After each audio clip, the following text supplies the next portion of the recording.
Bonjour à tous. Merci à tous d'être venus aussi nombreux et puis de participer à cette réunion. Que ce soit en présentiel ou en visio, de toute façon, le principal, c'est que vous ayez les bonnes informations sur notre belle filière.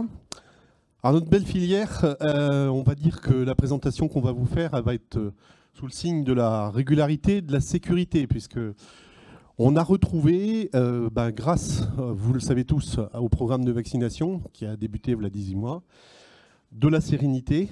On peut dire que cette vaccination, c'est une vraie réussite. Il n'y a qu'à regarder ce qui se passe un petit peu ailleurs qu'en France et on comprend tout de suite que la différence. Donc Marie Laborde, la directrice adjointe, vous parlera de ça tout à l'heure dans la première partie. Alors, on est maintenant capable d'assurer les approvisionnements et la fourniture de nos clients historiques, ce qui est quand même beaucoup plus agréable. Donc, il y a un retour, bien sûr, de l'offre, puisque notre production est maintenant protégée et sécurisée. Mais ce qui est très agréable à voir, et Marie-Pierre vous en parlera tout de suite après Marie, c'est qu'il y a aussi... On a retrouvé aussi la demande. La demande est aussi au rendez-vous et ça, c'est très important pour nous et très rassurant pour nous.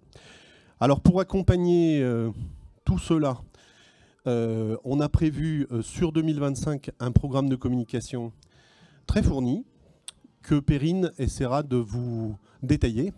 Alors, je pense... Ah, il y arrivera, hein, oui. je lui fais confiance.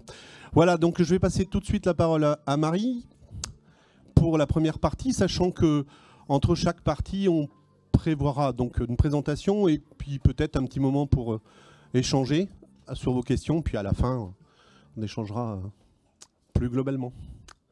Voilà, merci et bon appétit aussi. Pas encore. Ah, presque, tout à l'heure. Bonjour à tous. Alors...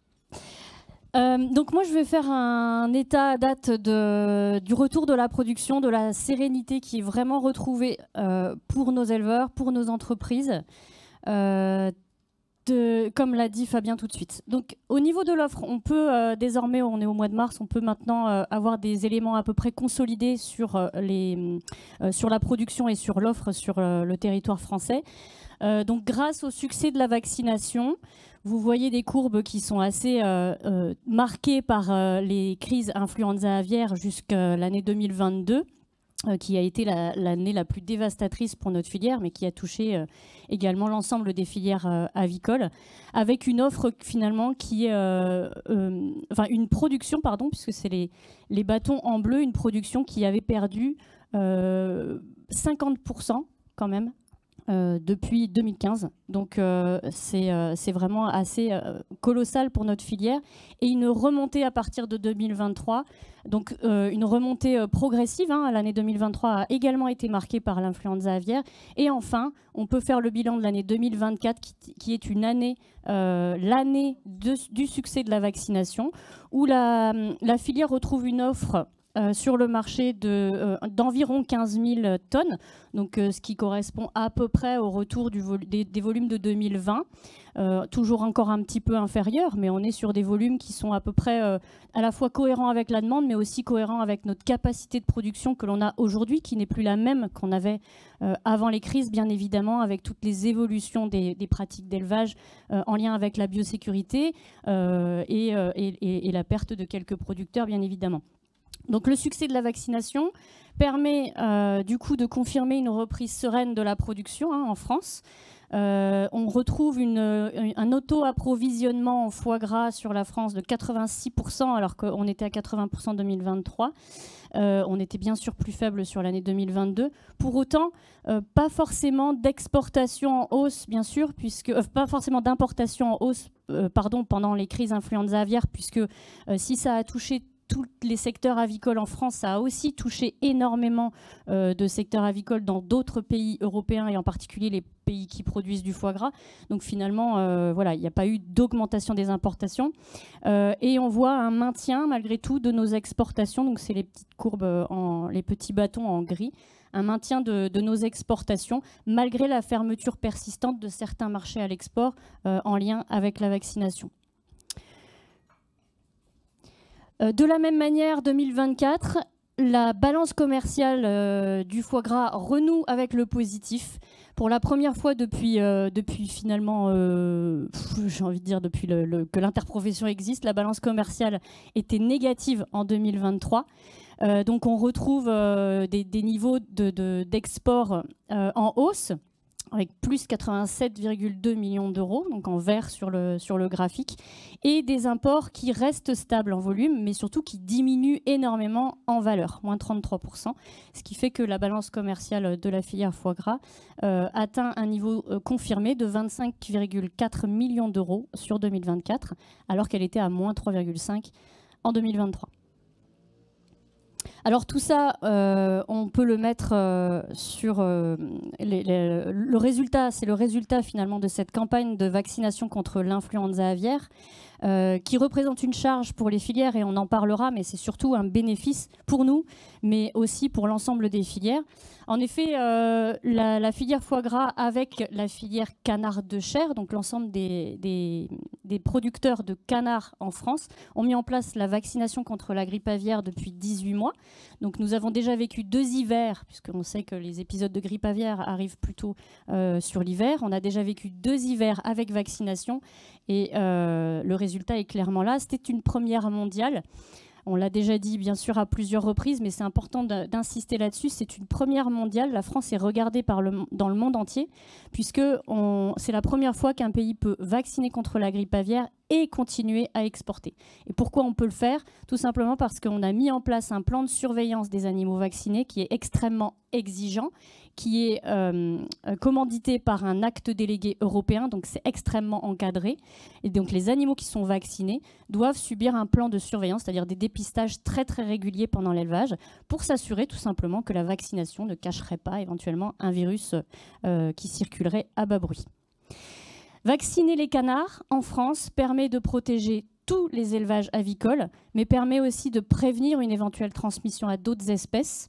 Voilà, c'est clairement pourquoi on fait ça, c'est clairement pour agir pour la santé publique. Et on voit que c'était vraiment à la fois une décision courageuse de la France d'y aller, en tant que premier pays européen à le faire. Hein, une fois que la vaccination a été rendue autorisée en Europe, il n'y a que la France qui s'y est lancée. Et on voit aujourd'hui que vraiment on ne le regrette pas.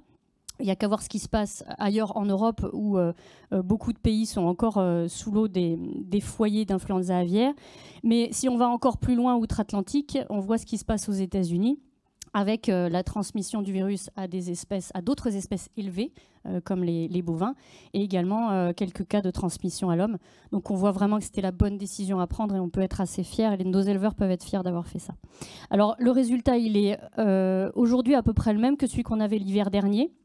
Donc c'est sans commune mesure avec ce qu'on a pu connaître lors des épisodes de crise influenza aviaire où finalement, une fois que le virus arrive, on n'arrive plus à s'en débarrasser. Là, clairement, on est sur des mesures de gestion des foyers qui sont efficaces. Lorsque le virus arrive, parce que ça peut arriver effectivement que des foyers, même y compris des canards vaccinés, soient infectés. Hein, il n'y a pas de vaccin stérilisant. Mais en revanche, les mesures de gestion qui sont prévues et encadrées au niveau européen sont efficaces puisque les foyers sont éliminés et il y a 0 diffusion. À date, sur la saison 24-25, on est à une quinzaine de foyers cette année. Alors, c'est un tout petit peu plus que l'année dernière parce qu'il y avait des signaux plutôt de présence dans la vie faune sauvage plus forts que l'année dernière. Seulement 4 foyers en canard qui n'ont pas diffusé et il y a 0 foyer depuis janvier 2025. Voilà, en 2025, 0 foyer enregistré. Aucun abattage préventif à déplorer autour des foyers parce que c'était la méthode finalement choisie sur les épisodes de crise, c'est-à-dire abattre tout ce qu'il y a autour pour essayer d'éviter la tache d'huile. Retour au statut indemne le 4 février 2025, ça nous était c'est 15 jours de moins, 15 jours plus tôt que l'année dernière. Donc la France a retrouvé son statut indemne depuis le 4 février 2025. Il n'y a pas beaucoup de pays en Europe qui peuvent s'enorgueillir de ça. En exclu, je ne sais pas si c'est en exclu, mais en tout cas c'est la nouvelle du jour, nous sommes passés en niveau de risque modéré ce matin, ou cette nuit, et nous avons obtenu au niveau de la filière foie gras l'autorisation de remettre les animaux à l'extérieur. Et je pense que ce n'est pas Benjamin Constant, ici dans la salle, producteur de canard à foie gras, qui dira le contraire quand je dis que c'est vraiment une très très bonne nouvelle. Dans les mêmes conditions que l'année dernière, bien sûr, de manière contrôlée. Donc c'est clairement une récompense du travail conjoint parce que c'était un véritable défi à la fois réglementaire, économique et technique, logistique, de mettre en place cette vaccination, et on peut être fier de l'avoir fait aux côtés de l'État, de l'avoir mis en place aux côtés de l'État et des services vétérinaires. Bon, évidemment, il y a un bémol quand même à ça, c'est que la vaccination contre l'influenza aviaire, ça coûte. C'est un coût qui est sans commune mesure avec le coût des crises. Pour vous citer un exemple, le coût effectif de la crise de 2022, indemnisation plus coût pour l'État, c'est 1,6 milliard d'euros. Donc la vaccination, c'est entre 90 et 100 millions d'euros par an pour les deux filières canard de chair et canard à foie gras. La première année, l'État a pris en charge 85% de ce coût et c'était essentiel parce que ça nous a permis de mettre en place la vaccination de manière sereine. La deuxième année, donc à partir de octobre 2024, l'État a décidé de baisser sa participation. Donc on est passé à 70% de prise en charge par l'État. Et nous avons eu malheureusement cette semaine une annonce qui doit être discutée, mais en tout cas une annonce d'une baisse qui passerait du coup de 70% de prise en charge à 40% par l'État, ce qui fait que la filière devrait supporter 60% du coût de la vaccination, ce qui est un véritable coup dur pour notre filière. Donc sur le bilan de l'année 2024, là vous voyez à l'écran les coûts de production, l'indicateur du CIFOG pour les coûts de production du canard à foie gras. Donc bien sûr vous voyez que depuis les années de crise, le coût de production n'a cessé d'augmenter tout simplement parce que les éleveurs ont dû s'adapter à la mise en place de la biosécurité et donc avec de lourds investissements. Donc c'est des coûts de production qui restent aujourd'hui élevés et qui, avec la vaccination, même si on a quelques baisses substantielles, notamment avec le retour des volumes, on va avoir quand même des coûts qui font que ces coûts de production restent sur un plateau haut. Et je vais passer la parole à la directrice, sauf si bien sûr il y a des questions sur ces sujets-là avant.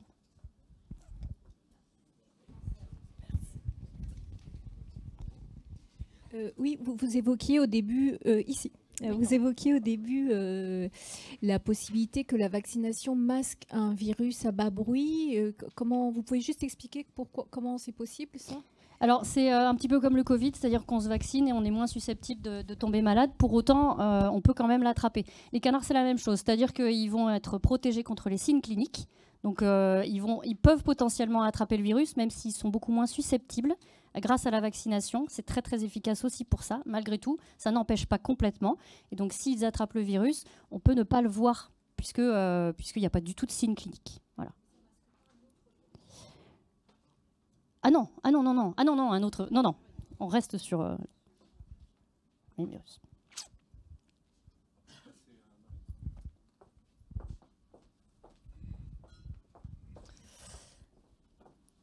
Alors bonjour à toutes et à tous. C'est donc avec un grand plaisir qu'il me revient de vous parler des produits de nos 3 pépites que sont le foie gras, le magret et le confit, avec pour cette année un peu plus d'informations sur la partie des viandes que l'on ne vous projette pas forcément systématiquement, mais nous avons acquis un peu de connaissances sur ce marché des viandes et le marché de la restauration. Alors, les Français, nous l'avions vu en début de saison festive, sont très gourmands et sont restés fidèles à nos produits. C'est une très grande chance. On en était un petit peu sûr, mais en fait, après les épisodes de pénurie d'offres, il n'était pas si certain que cela, que nos marchés se réouvrent et se réouvrent de façon régulière. Donc, nous observons pour cette année 2024 des hausses records de ventes en magasin et également en restauration. Alors, si l'on essaye d'avoir un schéma synthétique de nos débouchés de l'offre en foie gras cru, on a vu tout à l'heure que Marie a estimé l'offre en foie gras cru à peu près 14 750 tonnes sur le marché français. On considère que les ventes en grande distribution et puis pour la consommation à domicile représentent 40% de ces volumes. La vente en restauration est très importante pour notre secteur, c'est 40% des volumes également. Les exportations en cru comme en transformé pèsent 15% et les ventes directes à la ferme auprès d'artisans et l'autoconsommation 5%. Voilà grossièrement le marché, comment il se répartit pour notre secteur. Et pour la partie foie gras, je pense que pour la partie viande, on est à peu près dans les mêmes équilibres. Alors, en ce qui concerne, on va d'abord regarder la partie foie gras et nous verrons ensuite la partie viande. La partie foie gras, Kantar. Kantar nous donne les achats des ménages pour leur consommation à domicile. Nous constatons en 2024 qu'il y a eu plus de ménages acheteurs puisque le taux est passé de 34,2% à 36,5%. Donc l'augmentation du marché s'explique par un recrutement de ménages acheteurs et également par une augmentation des quantités achetées par ménage acheteur qui passe de 430 à 440 grammes. La fréquence d'achat reste de 1,5 actes d'achat. On est encore et toujours dans un acte d'achat lié aux fêtes de fin d'année. Peut-être que si on était allé 2 décimales derrière la virgule, on avait quand même une petite progression, je crois. Cet arbre de mesure, il est important de le comprendre. On part en haut de la partie rose, c'est l'évolution du marché en valeur. Donc en valeur, on est à 347 millions d'euros, qui a augmenté de 6,2% par rapport à 2023. Cette augmentation des dépenses s'explique par l'augmentation en volume qui a été de 10,8% et par contre une petite érosion au niveau des prix de 4%. C'était un peu ce qui a été annoncé au cours de la saison festive, qu'avec le retour d'une offre significative, on allait avoir une petite érosion au niveau du prix moyen. L'augmentation en volume de plus 10,8% s'explique en majeure partie par l'augmentation du pourcentage de ménages acheteurs, ce que l'on appelle le taux de pénétration, en augmentation de 6,7% matérialisé en violet, ici. Et donc nous avons sur la partie droite du graphique une explication de comment le marché s'explique, qu'est-ce qui explique l'augmentation du marché. C'est donc cette partie violette qui s'explique par l'augmentation du nombre de ménages acheteurs et par la partie bleue qui s'explique par l'augmentation de la fréquence d'achat de 2,5%. C'est pour ça qu'il aurait été intéressant d'avoir 2 chiffres derrière la virgule. Alors, et par contre, la partie orange, c'est l'érosion, la légère érosion de 4% du niveau de prix. Voilà pour ce qui est des achats des ménages en foie gras pour leur consommation à domicile. Le panel Kantar nous donne des indications sur les achats de foie gras cru à préparer et vous avez ici réparti sur les 5 dernières années, depuis 2020, la répartition des achats de la part de marché du foie gras mi-cuit, donc qui représente quasiment 60% des achats. C'est vraiment le cœur du marché, c'est le foie gras mi-cuit. Vous avez ensuite le foie gras en conserve, 23,1%, et le foie gras cru à préparer, qui passe donc de 12,7% à 14,6%. Très facilement explicable par le retour de l'offre en foie gras cru dans les linéaires. Et on se rapproche petit à petit de l'équilibre qui était en 2020 de 18% à peu près des achats en foie gras cru. Donc effectivement, pour 2024, une offre en foie gras cru qui revient, mais le cœur du marché reste le foie gras mi-cuit. Maintenant, si on regarde les circuits d'achat des ménages pour leur foie gras, où les Français vont-ils acheter leur foie gras? En très grande partie, pour les 3/4 des achats des ménages, ce sont les hypermarchés et les supermarchés qui, à eux deux, représentent donc 75% des achats. Nous avons ensuite une part non négligeable dans les EDMP, les établissements à marque propre, c'est-à-dire ce sont les Lidl, Aldi, etc., qui représentent 11,3% de part de marché. Et ensuite, tous les circuits. Le circuit online, 13,8% des achats, c'est quand même significatif. non, je me trompe, là, c'est autre, 13,8.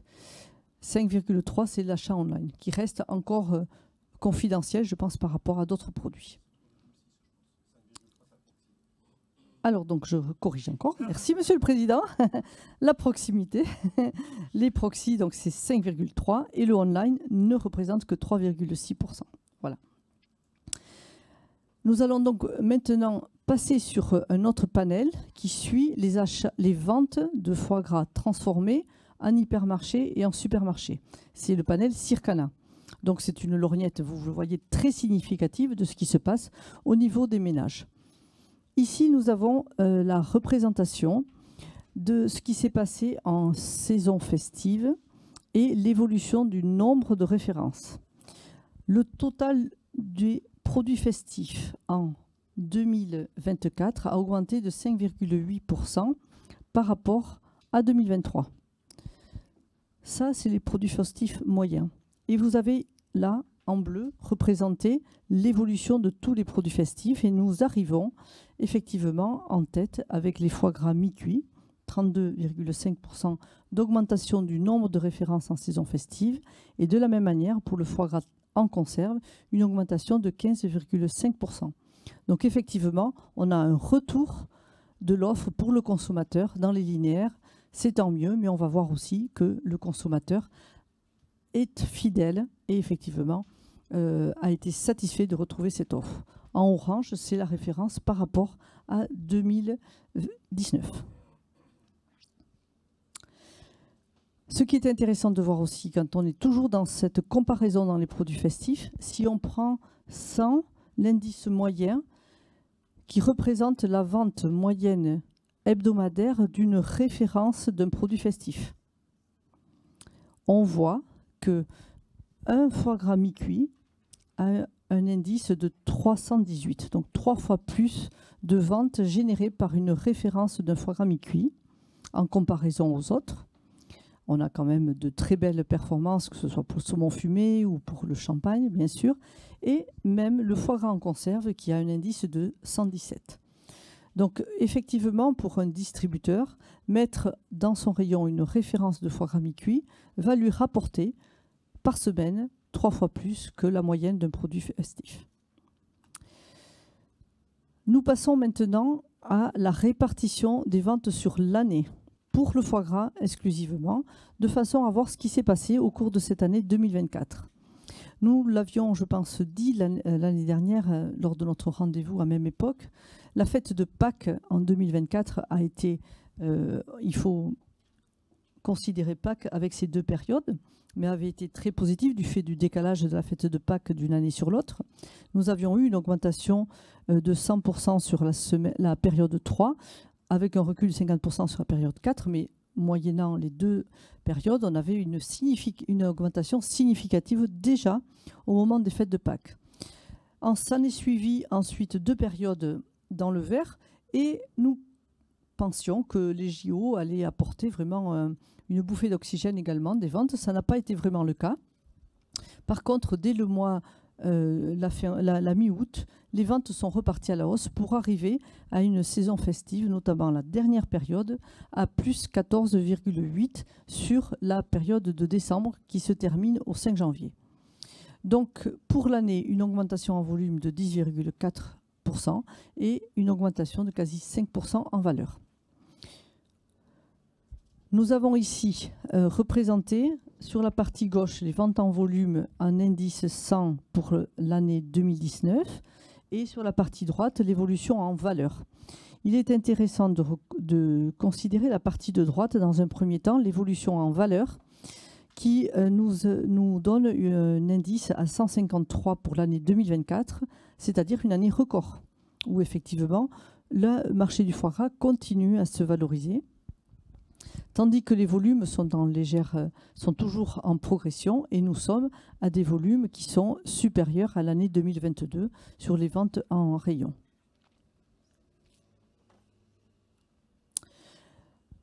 Que s'est-il passé sur cette saison festive? Là, nous allons un peu plus en détail sur ce qui s'est passé en saison festive, puisque nous avons la période P11, P12, P13 qui va du 14 octobre au 5 janvier, qui est entouré ici, dans le rectangle, nous avons une saison qui a progressé en volume de 11,9%. Cette saison pèse 86% des achats. Donc effectivement, la saison festive reste une saison clé. Malgré tout, nous avons eu à cœur de vous mettre ce qui s'est passé en P1 2025, puisque la période de 2025 est à 125, ce qui est légèrement, qui est vraiment la troisième période dans les volumes, qui est même supérieure à la P11. C'est aussi un signal que nous avons voulu adresser à nos amis, nos distributeurs en grande surface, pour dire que cette période de janvier est encore l'occasion de fêtes de famille et qu'elle représente un potentiel de marché très significatif, car effectivement, aujourd'hui, on a beaucoup de rencontres familiales qui ont lieu déjà dans les premiers, les deuxièmes week-ends de janvier, et qu'il est important d'avoir du foie gras en rayon, car quand le foie gras est en rayon en janvier, eh bien, voyez, il est acheté. Un petit clin d'œil sur la Saint-Valentin, car Circana a communiqué sur ce qui s'est passé à Saint-Valentin. Et que font les Français pour la Saint-Valentin? Ils offrent des fleurs, c'est la partie de gauche, ou ils s'offrent un bon repas. Et quand ils s'offrent un bon repas, qu'est-ce qui est évocateur de mon repas à la Saint-Valentin? C'est une coupe de champagne et un bon foie gras. On voit que sur cette semaine de la Saint-Valentin, les foie gras pertisés ont vu leur chiffre d'affaires multiplié par 1,9. Ah non, c'est les foie gras conserve, autant pour moi. Tandis que les foie gras frais ont vu leur chiffre d'affaires multiplié par 1,4. Donc c'était un petit clin d'œil pour justement se dire, ben voilà, c'est toujours un signe d'amour que d'offrir un bon repas à ça ou son du ciné. Alors qu'est-ce qu'il est aussi important de constater cette année? Les ventes en grande surface. Ben, c'est bien sûr, comme on l'a vu précédemment, le foie gras mi-cuit qui est moteur des ventes. On voit que le foie gras mi-cuit ici représente 84,2% des parts de marché en volume. On voit dans la partie du milieu que le total du marché a augmenté de 11,8%. Ça représente 290 tonnes. Sur ces 290 tonnes, 266 tonnes de plus sont liées à l'augmentation des ventes de foie gras mi-cuit. Pour autant, le foie gras en conserve progresse de 24 tonnes, soit une augmentation de quasiment 6%. On a des amateurs de foie gras transformé apertisé qui perdurent ou qui constituent leur petite cave, puisqu'effectivement, un foie gras en conserve ne doit pas être consommé dans l'année de sa fabrication, je dirais, sous le contrôle de mes transformateurs, parce qu'il se bonifie avec le temps. Autre clé d'entrée pour les ventes et comprendre comment s'est passé le marché. Sur la partie gauche, c'est la répartition entre foie gras entier, bloc de foie gras avec morceaux. Sur la partie gauche, le marché, il est dominé pour plus de la moitié par les ventes de foie gras entier, qui est vraiment notre catégorie phare.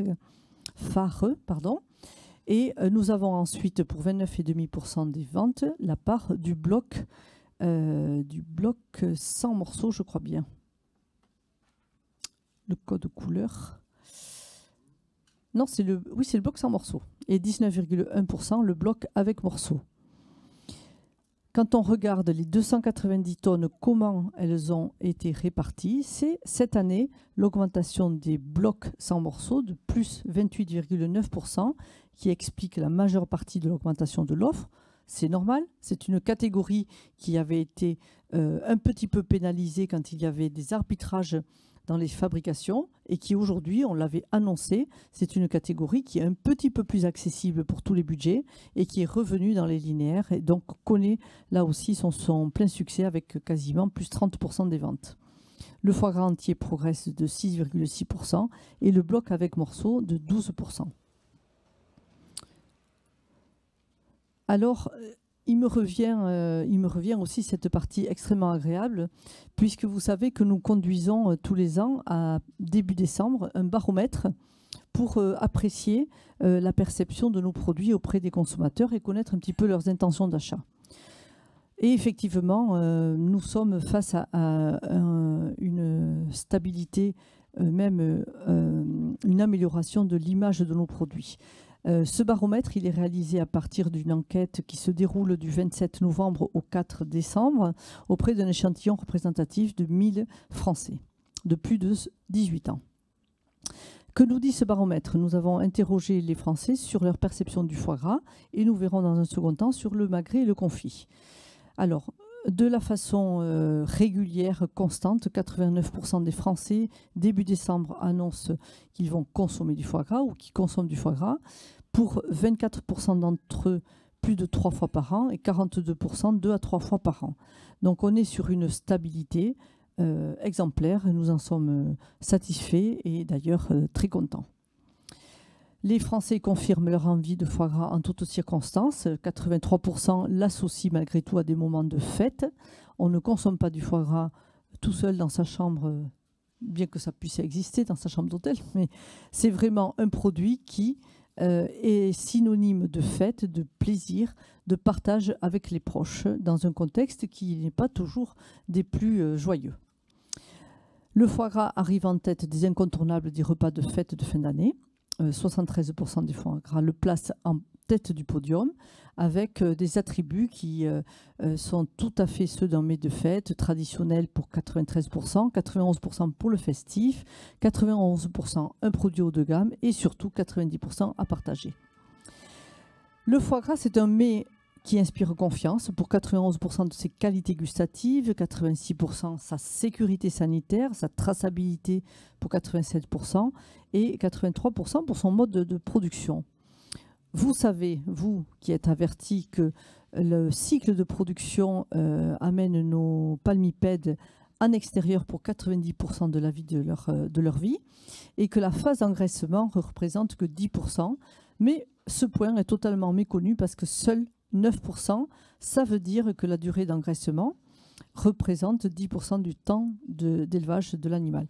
Donc c'est quelque chose et c'est un point sur lequel Perrine reviendra tout à l'heure parce que nous avons positionné notre axe de communication sur effectivement la transparence. Effectivement, le consommateur doit être avisé et ce n'est pas parce qu'il est clairement avisé de cette phase d'engraissement qu'il se détourne de nos produits, bien au contraire. Les chiffres démontrent le contraire. De la même manière, le foie gras, c'est un étendard du savoir-faire gastronomique à la française.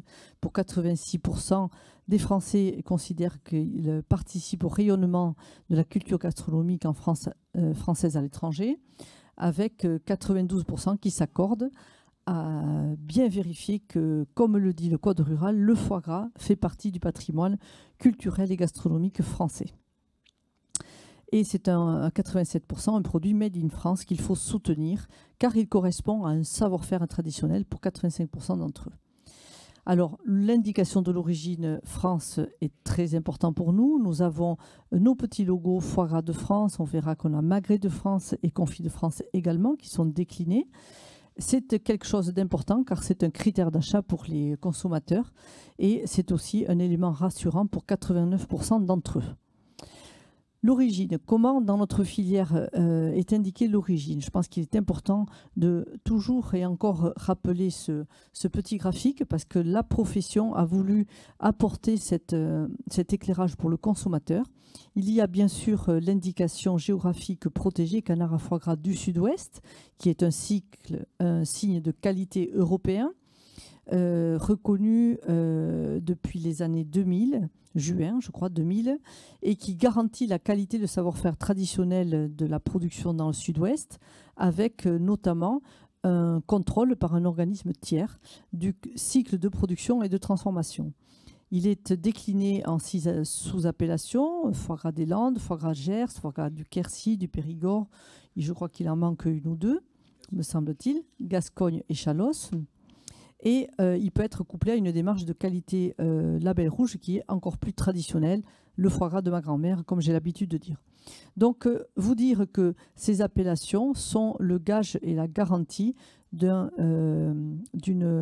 niveau d'identification régional associé à un cahier des charges qui est contrôlé par un tiers. Et vous savez que l'on produit du foie gras dans le Sud-Ouest, mais également sur la façade atlantique, en particulier Bretagne et Pays de Loire. Et il était important de pouvoir qualifier l'origine de ces animaux produits en France, nés, élevés, engraissés et transformés en France. Et c'est donc la promesse faite par les petits logos foie gras de France, magret de France et confit de France. Voilà donc pour le consommateur qui est attaché à l'origine de son foie gras, une façon claire de pouvoir identifier ses produits. et les reconnaître. Nous avons également posé une autre question qui là était une question adressée à nos distributeurs puisque nous voyons que la période festive est très concentrée sur quelques semaines, les 3 dernières semaines de décembre, même quelquefois les 2 dernières semaines de décembre. Or, si on pose la question aux consommateurs, seriez-vous incité à acheter du foie gras plus tôt dans la saison si les produits étaient disponibles dans les rayons? À 75%, ils répondent oui. Bien évidemment qu'on a envie, quand on est la personne qui va recevoir pour Noël, on a envie de tester la recette du foie gras, on a envie de sécuriser cette recette qui peut être simple mais qui peut être un peu plus sophistiquée. Et donc pour les distributeurs, nous leur disons, nous leur répétons que pour 75% des Français, ils aimeraient trouver le foie gras en rayon dès le début du mois de décembre. Et qui plus est, s'il y a une mise en avant particulière, 89% d'entre eux sont attentifs si en plus il y avait une petite opération promotionnelle, bien évidemment.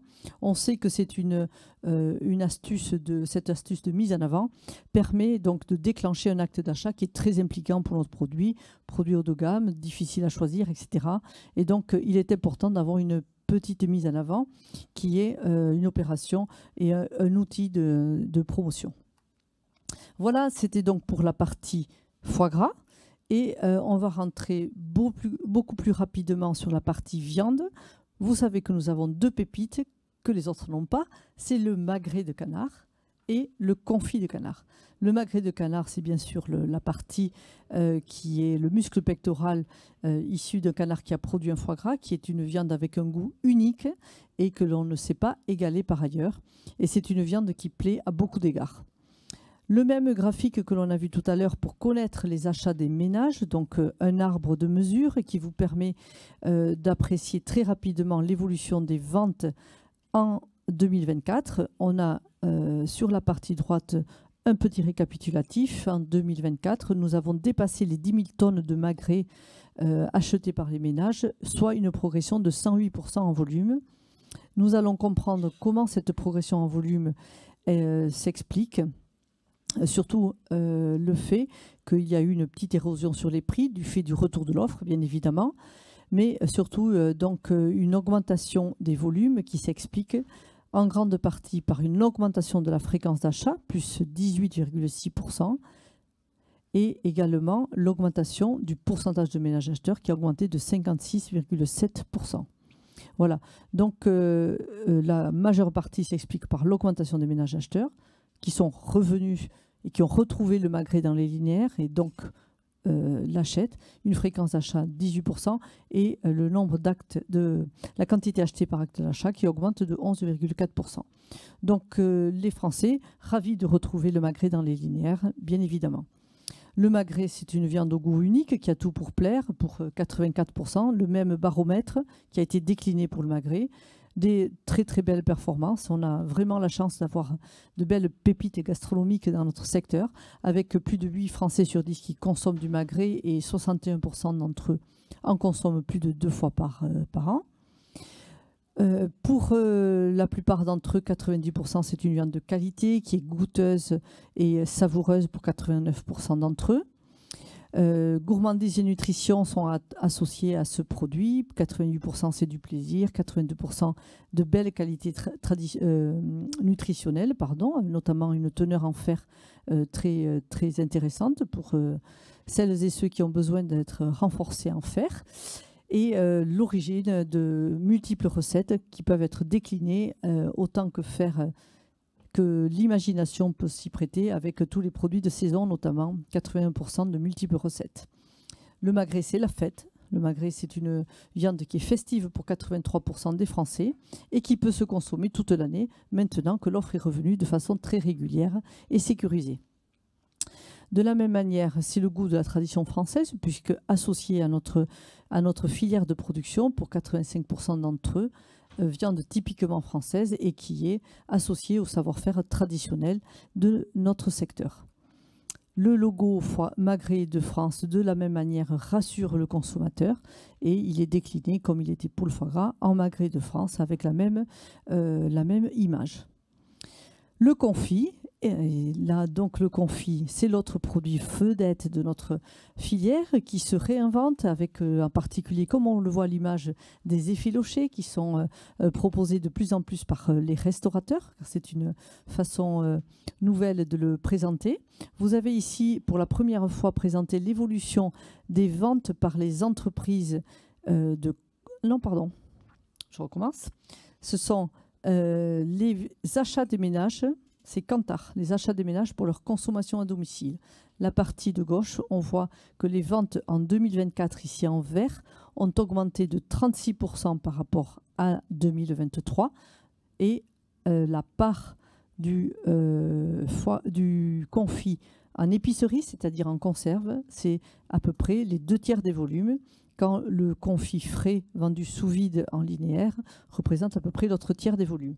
Mais on voit bien que tant le magret, tant le confit en conserve qu'en mi-cuit et en frais progresse de façon très significative. Donc une augmentation de 36% des ventes, des achats des ménages pour le confit, qui s'explique par une augmentation du pourcentage de ménages acheteurs, le taux de pénétration qui est désormais de 22,1% pour le total confit, des quantités achetées qui passent de 1,7 kg à 1,8 kg, la partie du milieu, avec une fréquence d'achat qui passe de 1,8 actes d'achat à 1,9 en moyenne.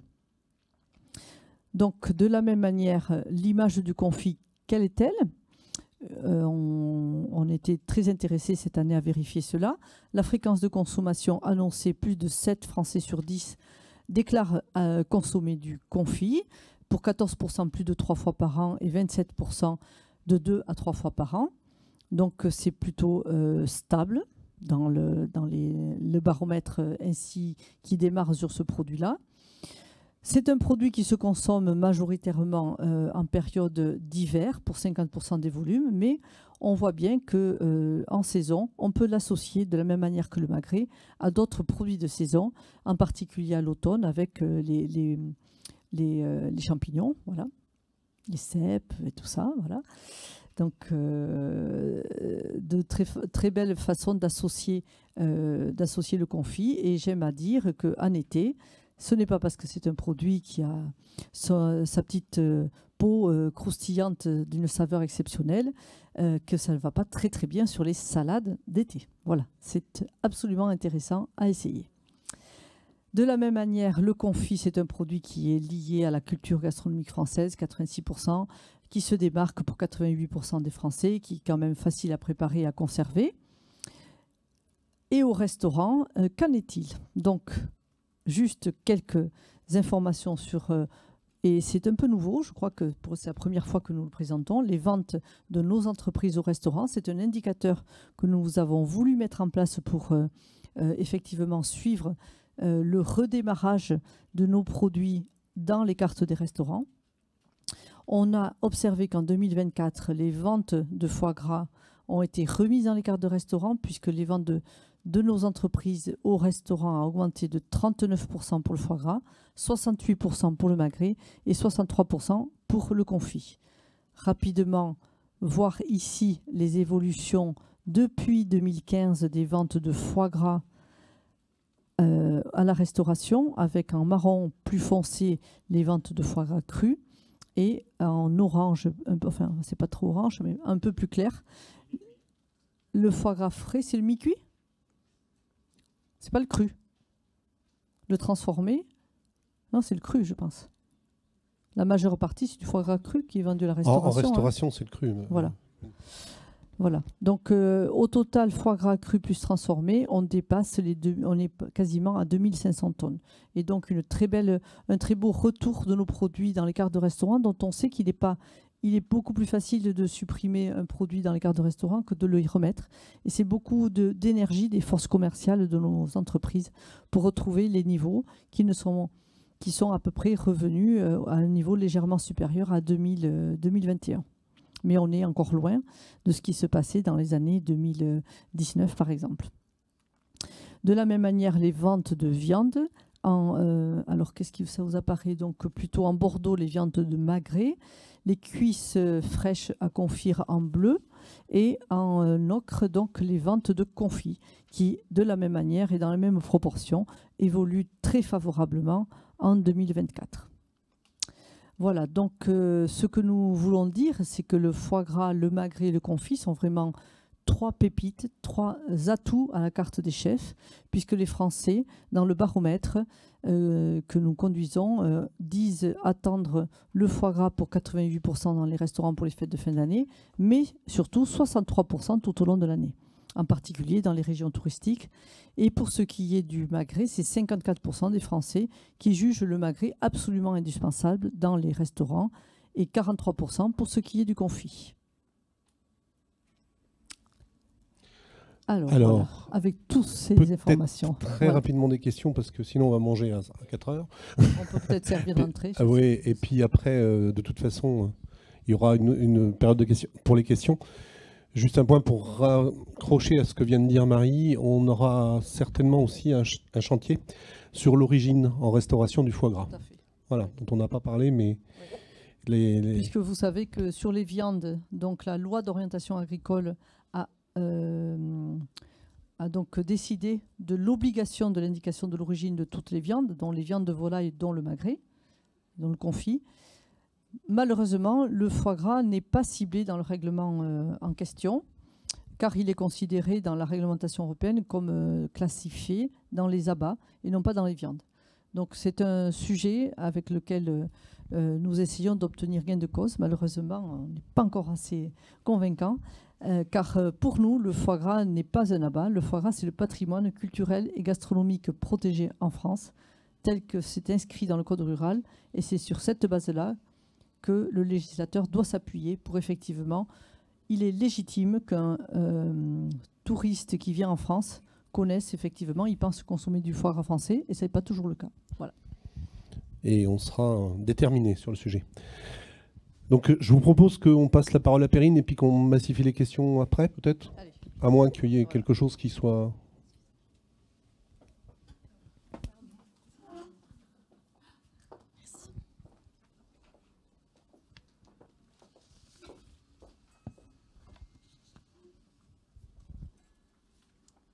Donc bonjour à toutes et tous. Donc, je vais intervenir du coup sur le large plan de communication que l'interprofession du CIFOG s'attelle à mettre en place cette année. Donc voilà, en dernière partie, donc, Marie a parlé du retour de l'offre régulière sur nos marchés. Marie-Pierre vous a montré que nos produits sont toujours autant attendus et appréciés de la part de nos consommateurs. Donc ce qui nous reste à faire aujourd'hui, c'est vraiment concrétiser ce fort potentiel de nos produits, de nos 3 pépites. Et tout ceci passe évidemment par la communication. Et donc, c'est ce que s'attelle à mettre en place le CIFOG cette année, puisque l'on va mobiliser 2 millions d'euros. On va investir un gros budget cette année pour répondre à toutes les envies de foie gras, magret, confit des consommateurs qu'on vous a montré précédemment. Donc un puissant plan de communication sur toute l'année auprès de toutes les cibles, donc que ce soit les restaurateurs, les acheteurs et puis également bien évidemment le grand public et puis les jeunes générations, j'y reviendrai plus tard. Donc nous vraiment on a 3 mots, un état d'esprit vraiment qui revient chaque année par rapport à notre stratégie de communication au CIFOG, c'est la transparence, pédagogie et séduction. C'est vraiment dans cet esprit-là que l'on s'attelle à déployer toutes nos actions de communication que je vais vous développer à présent. Donc là, vous avez une vision globale de nos temps forts, de nos actions de cette année. Donc, bon, c'est passé, mais en janvier, pour vous dire qu'on était présent au salon du CIRA à Lyon. Donc, pendant 5 jours, on avait un stand. Donc, ça nous a permis de rencontrer les professionnels de la filière et puis également les acheteurs de la restauration. Donc, voilà, des temps forts, surtout sur le 2e semestre, pour capitaliser sur la période festive de fin d'année. Et puis également des actions en continu tout au long de l'année, notamment à travers du programme Teach Further, je reviendrai dessus tout à l'heure, un programme européen auprès des jeunes générations. Donc je commence tout d'abord avec une petite annonce en avant-première, avec le grand retour du foie gras en télé et en fin d'année, donc puisque le CIFOG va renouveler son spot télé, donc une campagne qui vous pourrez retrouver sur les écrans dès la mi-novembre. Voilà, donc on va se passer le spot à présent, mais c'est une succession de plans courts vraiment voilà, pour montrer la convivialité de notre produit, du foie gras, et puis son aspect tendance et moderne auprès des jeunes. Vas-y John, tu peux lancer le spot.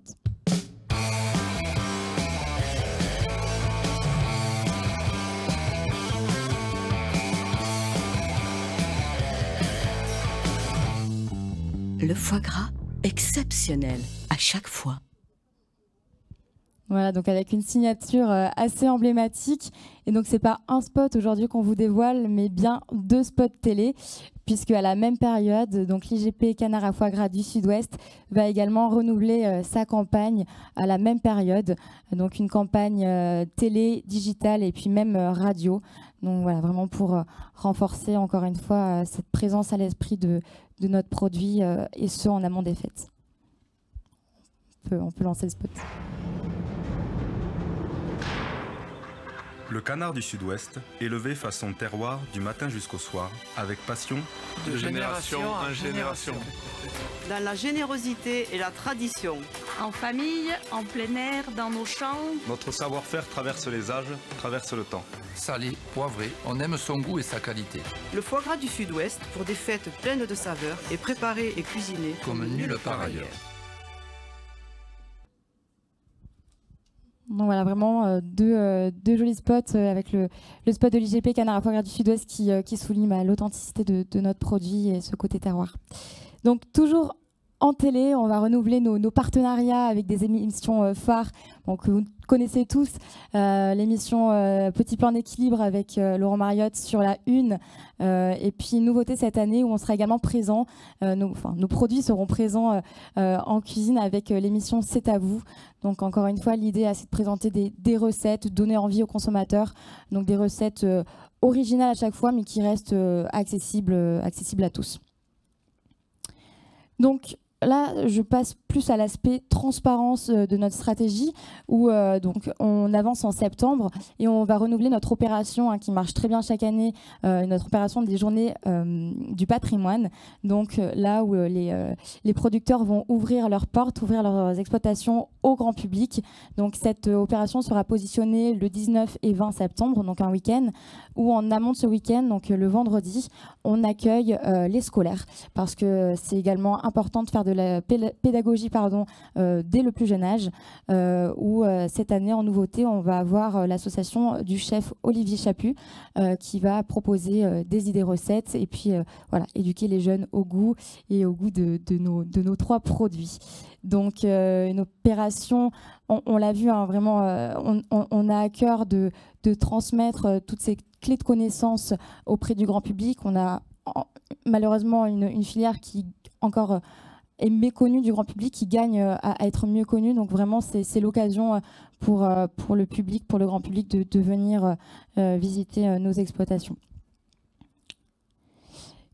Donc, je l'ai dit, on était présent du coup au CIRA à Lyon cette année. On était également présent bien évidemment au Salon international de l'agriculture où donc ça c'était le CIRA. On avait un stand avec des démonstrations culinaires avec des chefs tous les jours. Donc un chef Eurotoc, Benjamin Marchand, et puis également donc Pierre Chaumet et Armand Hazen-Papage que vous allez voir ensuite. Donc vraiment voilà, une forte affluence auprès de tous nos publics, du grand public, également des professionnels de la restauration. Et puis dans la même idée, on a un gros travail au niveau de l'interprofession qui est également de faire de la transmission auprès des jeunes chefs. Et donc cette transmission, elle passe par des masterclass en école de cuisine, en école d'hôtellerie-restauration, où donc on vient. Donc ça, c'est vraiment une opération en continu, où on vient en école de cuisine expliquer toute la théorie auprès des jeunes.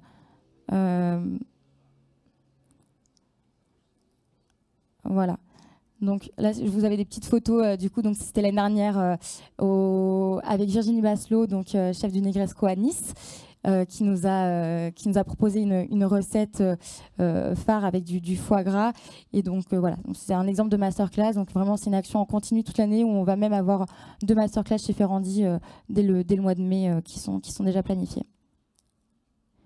Donc on avance un petit peu, donc toujours auprès des jeunes chefs, des futurs chefs de demain. On a notre rendez-vous également incontournable du mois d'octobre avec le challenge des jeunes créateurs culinaires. Donc c'est un challenge qui est ouvert aux jeunes chefs donc âgés de 16 à 24 ans. Donc les inscriptions sont encore ouvertes et vraiment l'idée c'est voilà, de mettre à l'honneur nos produits phares. Et donc cette année la thématique c'est une thématique qui est inspirée des recettes, de l'apéritif à la française, qui est une thématique assez tendance, donc le trio star des planches bistronomiques, foie gras, magret, confit. Donc vraiment ce concours, c'est la 21e édition cette année. C'est un véritable tremplin parmi les chefs lauréats. Voilà, on a des chefs aujourd'hui qui sont de grands chefs. On a même des étoilés parmi nos lauréats. Donc toujours dans l'aspect restauration, donc en novembre, on va également renouveler notre semaine du foie gras au restaurant. Donc l'idée, tout simplement, c'est d'inciter les chefs à mettre nos produits à la carte durant cette semaine. Et donc, c'est vraiment une opération qui couvre tout le territoire français. Vous avez un site dédié à cet événement où chaque consommateur pourra aller à la rencontre des chefs qui proposent du foie gras à côté de chez eux. Et donc, je finirai avec ce programme européen, donc Teach Further, qui, comme son nom l'indique, est vraiment voué à enseigner, à faire de la pédagogie. Et donc là, vraiment, on se parle des jeunes générations, donc des 18-35 ans. Donc c'est un programme européen qui a débuté l'année dernière. Donc c'est un vrai marathon sur 3 ans, donc de 2024 à 2026, où en fait, là, donc, on va avoir Pierre Chaumet, que vous reconnaissez peut-être, notre chef ambassadeur de la campagne. Et le concept, en fait, c'est que notre chef vienne à la rencontre des consommateurs. Donc ici, on a un père et sa fille qui vont faire leurs courses en épicerie. Et puis voilà, donc qui répondent en fait. Donc Pierre Chaumet va répondre aux questions des consommateurs, aux questions qui se posent sur la méthode de production, sur le produit. Et donc à chaque fois, Pierre va appeler un expert. Donc ici, on a Vincent Blondel qui est vétérinaire et qui va venir répondre aux questions et leur enseigner tout ce dont ils ont besoin d'apprendre sur le produit. Et donc ensuite, l'idée, c'est que Pierre propose une recette aux consommateurs à la fin et qui se retrouve autour d'un moment convivial et gourmand.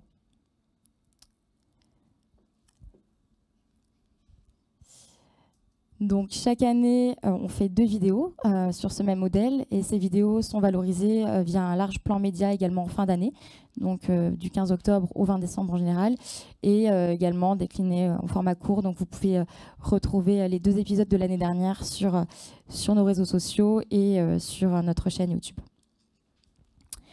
Donc à côté de ça, on a également tout un attiré d'action avec encore une fois des masterclass à destination des jeunes en école de cuisine mais également en école d'agronomie. On a réalisé l'année dernière un manuel technique, donc un ouvrage d'une 40aine de pages. J'en ai apporté quelques-uns, je vous montrerai ça tout à l'heure. Voilà, vraiment qui se veut être un outil pédagogique de référence sur le foie gras qui couvre tous les aspects de la production jusqu'aux techniques de préparation du produit et des propositions de recettes. Donc vraiment un manuel technique qui est destiné aux jeunes chefs. Et puis forcément, la communication auprès des jeunes passe par le digital. Donc on renouvelle chaque année des partenariats avec des influenceurs, donc à retrouver sur nos réseaux sociaux encore une fois. Donc voilà, mais du coup je finirai par une petite slide sur les réseaux sociaux parce que c'est vraiment également notre écosystème là où on peut transmettre nos messages au quotidien toute l'année. Donc vraiment c'est un écosystème riche, complet, avec de très belles performances, plus de 15 000 followers l'année dernière. Et puis je vous invite à nous rejoindre du coup sur nos réseaux si ce n'est pas déjà fait et les relayer au plus grand nombre. Merci.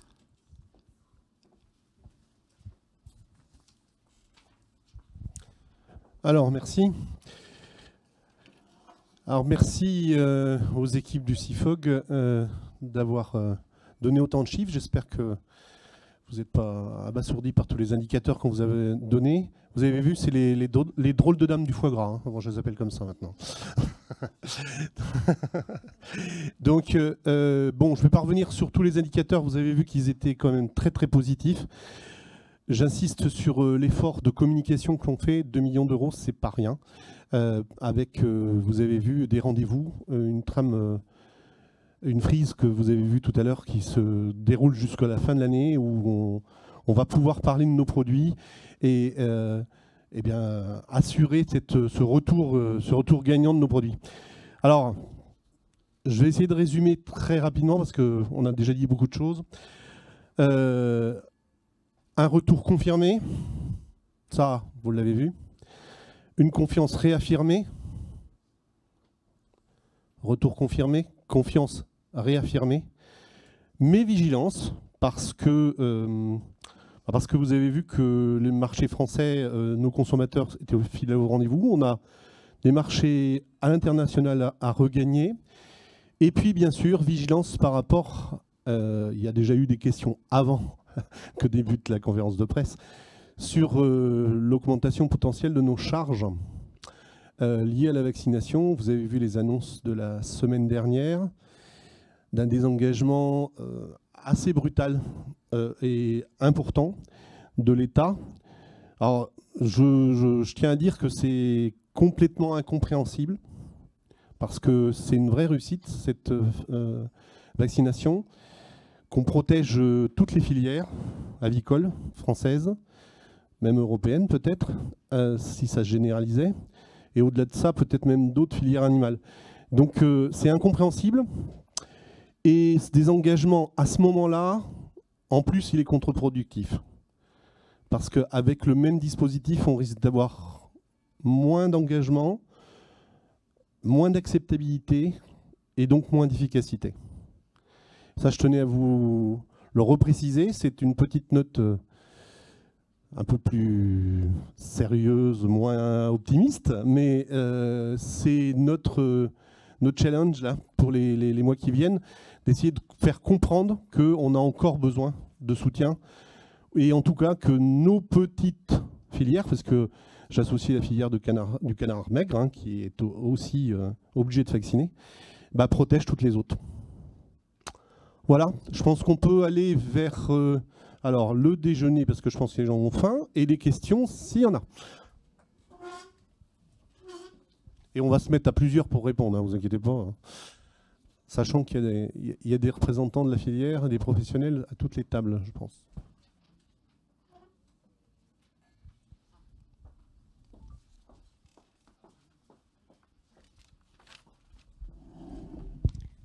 Sur le coup, pardon, Mathilde Dumazet de l'AFP. Sur le coût de la vaccination, qu'est-ce que ça représente la répartition entre les deux filières pour la filière foie gras? Entre les deux filières, vous voulez dire entre le maigre et le gras, ça? Ouais, c'est ça. Les 100 millions, comment ils sont répartis? C'est à peu près équivalent. 50-50 Et pour avoir une idée un petit peu plus concrètement de ce que ça représente pour un éleveur, je pense qu'on va vous... vaccination, qu'est-ce que ça peut représenter? On va laisser la parole à un éleveur, ça sera encore mieux. Il y en a un là-bas. Alors, Benjamin. Oui, Benjamin Constant, donc éleveur dans le sud-ouest, président de la Fédération nationale des producteurs de foie gras, c'est-à-dire l'amont au sein de l'interprofession du CIFOG. Alors, cette nouvelle vaccination, personnellement, moi je le chiffre à plus de 15%, sachant que la ministre évoque 50 centimes. Donc c'est voilà, c'est des 15% de ma marge, pardon. De ma marge, donc derrière, vous doutez bien que moi j'ai déjà pas mal de charges existantes, donc c'est pas neutre, ce n'est pas neutre. Donc là, on part en bataille, en combat, pour essayer de continuer par rapport à l'accompagnement et cette sécurisation de l'ensemble des filières volailles avec l'efficacité que l'on voit. Parce que quand ça a été dit aussi par Marie, hein, vis-à-vis de tout ce qui se passe au niveau du monde, c'est pas neutre. On est précurseur, restons-le, et restons-le dans le bon sens vers le haut.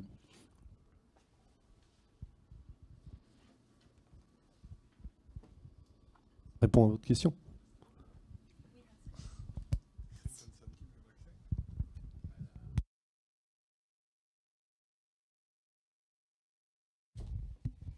Je vais rebondir, Sybille Delamette de Reuters, je vais rebondir sur la question de ma consoeur. Est-ce que vous avez déjà entendu parler de... Enfin, on s'attendait quand même à une baisse de l'intervention de l'État, puis en plus dans le contexte actuel, c'est peut-être pas tellement une surprise. Est-ce que vous avez entendu parler d'éleveurs qui, justement, envisagent de ne plus vacciner à cause de ça? Est-ce qu'il y a un vrai risque on a bien vu l'impact de la vaccination, c'est quand même un succès. Est-ce que, voilà, concrètement Je vais laisser encore Benjamin répondre, mais c'est un peu ce que je disais quand on parlait de contre-productif.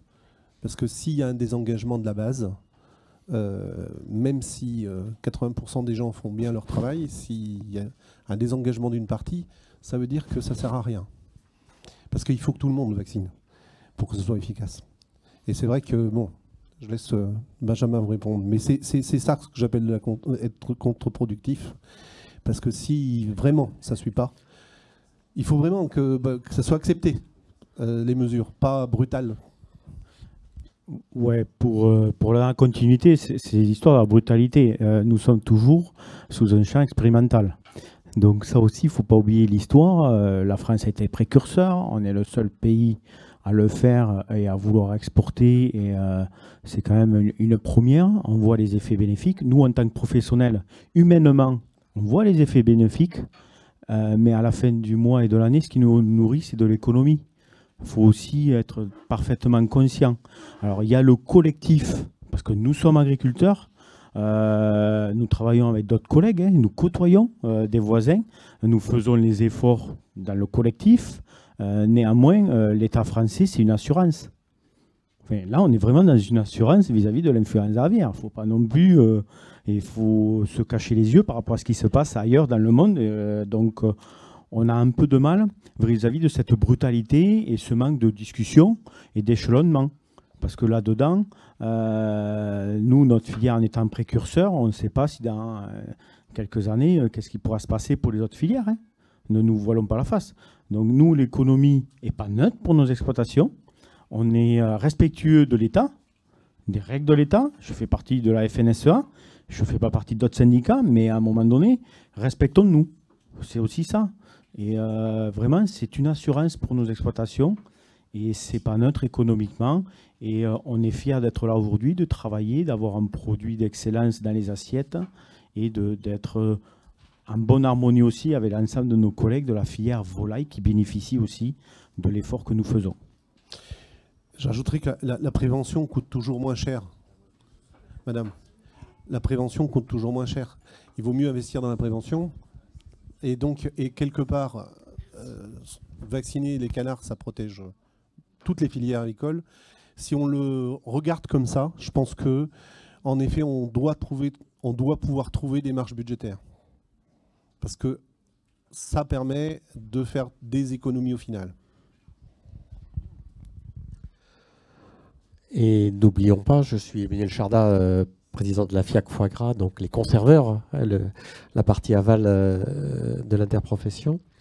N'oublions pas une chose, c'est que la santé publique fait partie des missions régaliennes de l'État. Ce n'est pas juste un soutien à une entreprise, ce n'est pas juste un soutien à une filière, c'est les missions régaliennes de l'État. Et on parle de santé publique, on parle de santé des animaux, on parle de santé aussi humaine dans le monde. Il y a eu un cas d'influenza aviaire qui a touché un homme et qui en a décédé aux USA, un pays où il n'y a pas de canards. Donc on voit bien que c'est des choses qui sont très importantes et que le modèle français, qui est un modèle exemplaire, comme l'a dit Benjamin tout à l'heure, doit être soutenu, mis en exemple dans le reste de l'Europe. C'est ce qu'on fait aussi au niveau de l'association interprofessionnelle Eurofoie-Gras. Et on est plutôt vu comme le bon élève, il ne faut pas casser le modèle. Donc ça, c'est très important. Le deuxième volet qu'on peut aussi partager ensemble sur ce coût et cette décision, j'espère provisoire et en tout cas incompréhensible et arbitraire, de baisser et de laisser à la charge de la filière 60% du coût de la vaccination, c'est qu'on ne peut pas aujourd'hui faire passer ça facilement au marché. Mes collègues et nos entreprises viennent de terminer la phase de négociation annuelle avec la GMS il y a quelques jours. Et notre syndicat Pactalim, qui représente les PME et les ETI françaises de l'alimentation, vient de faire une enquête pour voir comment ça s'est passé. Ça s'est pas si bien passé que ça. Il y a 91% des entreprises qui présentaient une légère hausse de leurs coûts de production compte tenu de ce qui se passe dans les filières agricoles et ce qui se passe dans les ateliers de ces PME agroalimentaires, avec une médiane d'augmentation de l'ordre de 3% des tarifs en 2025 par rapport à 2024. Donc ça reste modéré, on n'est plus dans les grandes années d'inflation, on est dans la modération et tout le monde s'efforce de limiter ces hausses de coûts pour que nos consommateurs soient toujours au rendez-vous. Mais il se trouve que dans 64% des cas, les marges, les matières premières agricoles ne sont pas acceptées par nos distributeurs. Dans 64% des cas, à la fin de la négociation, il y a quelques jours, l'enquête dont je vous parle date du 6 mars, donc c'est 64% des cas, les matières premières agricoles ne sont pas complètement prises en charge par les accords avec la distribution. Et dans 89% des cas, les autres charges de nos entreprises, ce qu'on appelle les MPI, matières premières industrielles, ne sont pas prises en charge non plus. Et puis on a même un dernier chiffre pour la route, 25% des entreprises qui ne sont pas arrivées à boucler leurs accords à la fin du temps réglementaire. Donc on est sur quelque chose de très important. Et si nous, conserveurs, on n'arrive pas à passer les tarifs, comment voulez-vous qu'on arrive à soutenir à 100% nos amis producteurs et notre filière? Donc c'est toute une chaîne. Et cette chaîne-là, elle ne peut pas se décréter comme ça. Et la responsabilité de l'État dans cet enjeu de salut public, de santé publique, mais il faut continuer à nous aider. Et le 40% de prise en charge par l'État n'est pas suffisant. On ne peut pas brutalement, de façon incompréhensible et contre-productive, continuer comme ça. Il faut que l'État revoie sa position.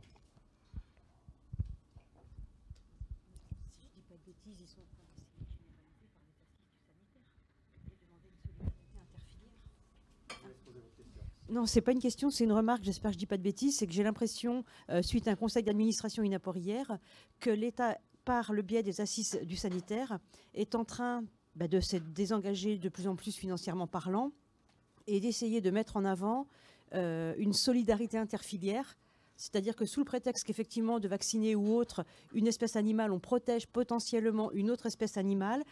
Après, j'affabule peut-être complètement, hein, je ne voudrais pas dire... c'est ce qui semble ressortir de certains échanges des assises du sanitaire.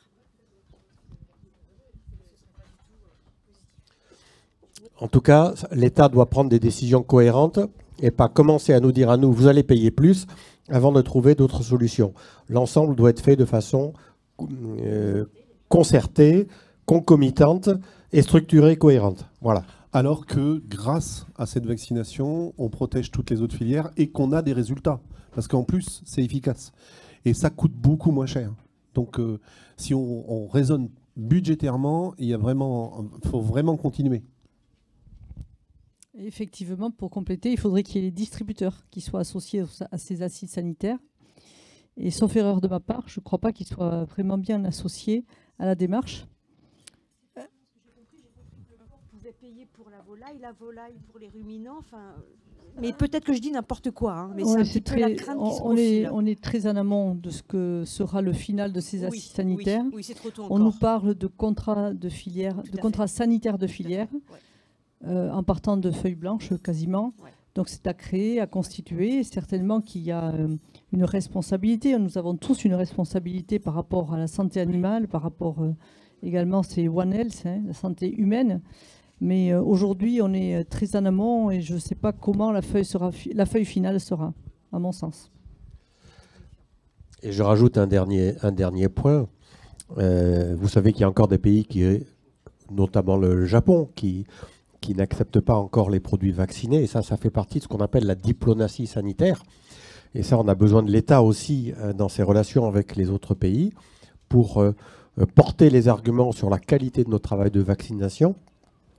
On a vraiment tous les arguments pour le faire. Tant que tous les pays ne sont pas ouverts, on ne peut pas demander à la filière, en plus, de prendre en charge des montants aussi importants que 60% des coûts. Donc ça fait partie aussi de nos arguments vis-à-vis de l'État, de dire, faisons une pause, gardons le statu quo de 70% de prise en charge par l'État, notamment jusqu'à ce que tous les pays ouvrent les portes en termes de diplomatie sanitaire à nos bons produits et de façon avec une sécurité sanitaire exemplaire avec cette vaccination. Et si l'État maintient ses positions, ça va être quoi les conséquences pour la filière concrètement, pour les producteurs, pour les transformateurs?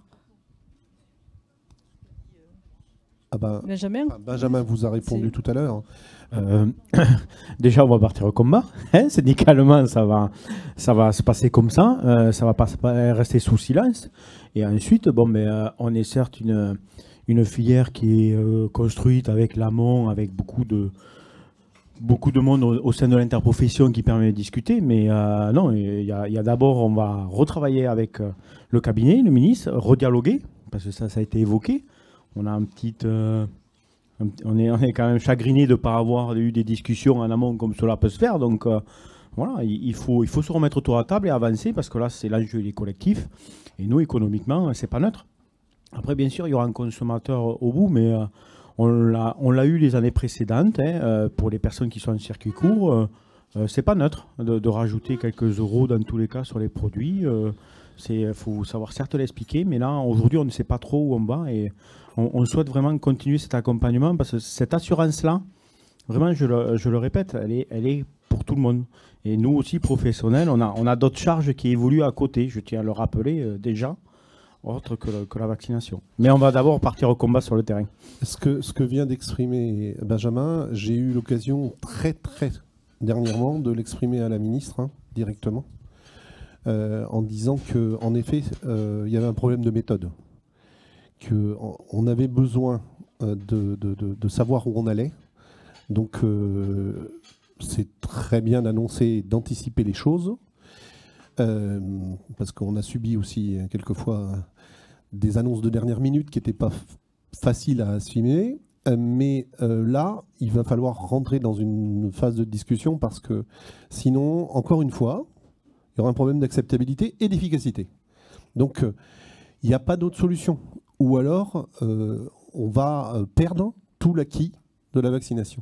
Donc ça, c'est très important. Je l'ai exprimé directement, pour être clair, à Madame la Ministre hier soir. Donc juste pour rebondir, pour vous, ça veut dire qu'il y aura des éleveurs qui ne vaccineront pas?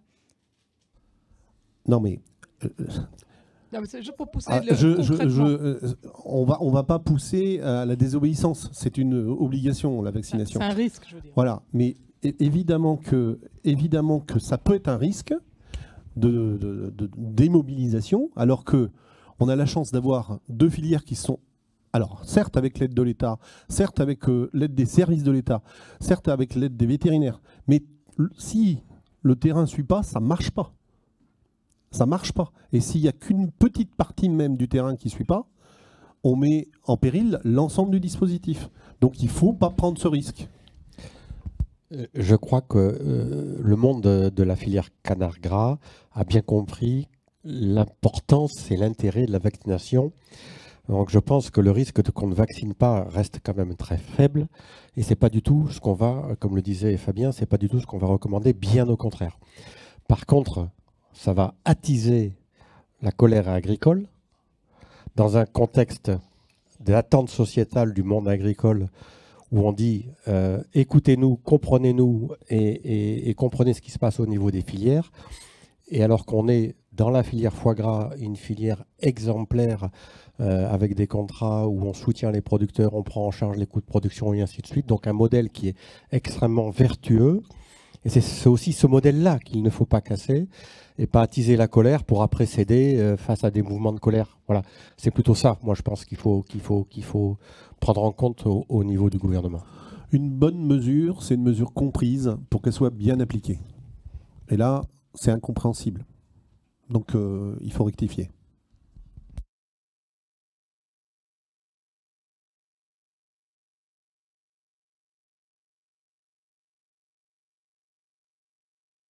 Je vous propose quand même de passer aux travaux pratiques, là, parce que ça, on pourra répondre à des questions peut-être en déjeunant, à moins que Il y a une autre question, une dernière? Mais bon, on peut y aller, oui.